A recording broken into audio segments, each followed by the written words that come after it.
I'm done. Go. Miss Nelson Has a Field Day by James Marshall.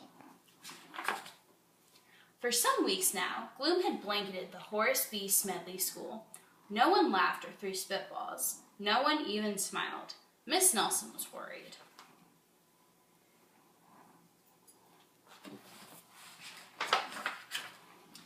Everyone was down in the dumps. Even the cafeteria ladies had lost their sparkle.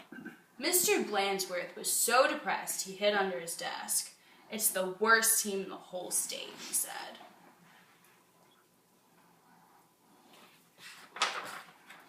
And it was true. The Smedley Tornadoes were just pitiful. They hadn't won a game all year. They hadn't scored even a single point. And lately, they seemed only interested in horsing around and giving Coach the business. Why practice, they said. We'll only lose anyway.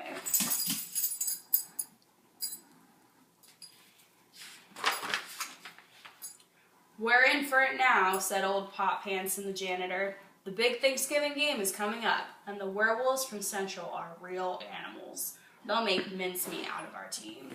What's to be done, said Miss Nelson. We need a real expert, said Pop. That afternoon, while Miss Nelson was grading papers, she heard wild laughter. It was coming from the teacher's lounge. Coach Armstrong had cracked up. I'll make us a fresh pot of coffee, said Miss Nelson. When Coach had calmed down, Miss Nelson took him home in a taxi. You need a nice long rest, she said. The next day, it was announced over the PA that Coach Armstrong would be out for a long time with the measles. Who will take his place, said the kids.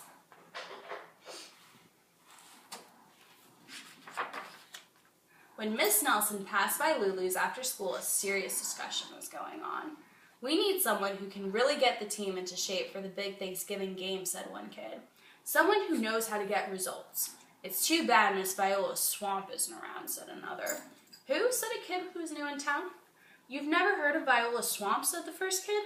The meanest substitute in the whole wide world? She's a real witch. She'd have no trouble getting results. Mr. Blandsworth happened to overhear. He said.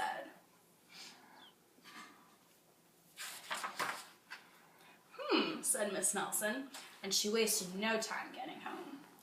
After rummaging around in her closet, she found what she was looking for, an ugly black sweatsuit. Then she made an important phone call. I'll be right there, said the voice at the other end. The next day, Mr. Blandsworth announced that there would be football practice as usual. Whoever it is, said the guys, let's really give him the business.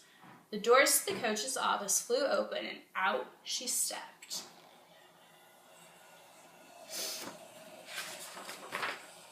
And a lady in an ugly black dress. My name is Viola Swamp, said the lady, and I'm here to get results. It's Blandsworth, cried the guys, and they laughed him off the field.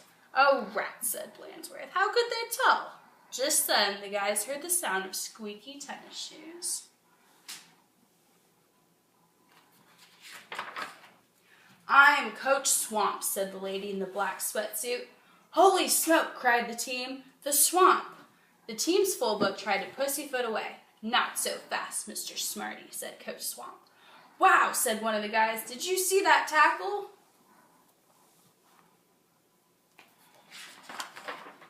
Coach Swamp was a real expert. She put the team to work right away. The guys had never done so many leg raises. More, said Coach Swamp. They had never run so fast. Faster, yelled Coach Swamp. This is murder, said the guys. Pipe down, said Coach Swamp.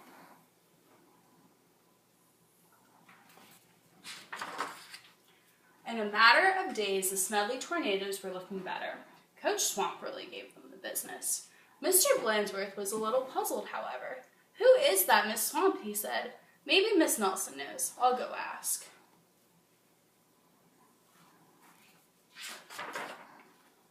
Miss Nelson was busy grading papers when Blandsworth looked in.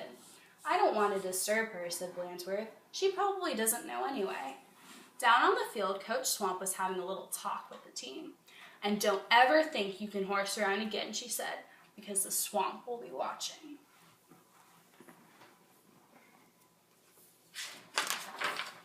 When Coach Armstrong returned after his rest, he was very surprised by what he found. The guys played like a real team. "How did this happen?" said Coach Armstrong. Said the guys.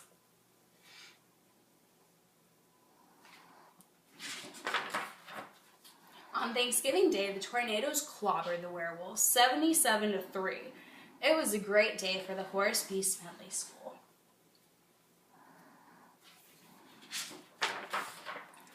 Mr. Blanchworth treated the whole team to hot dogs at Lulu's. Miss Nelson went home tired and happy. "Sometimes you just have to get tough," she told her sister Barbara. "And by the way, thanks for filling in for me." "Anytime," said Barbara. "Anytime." The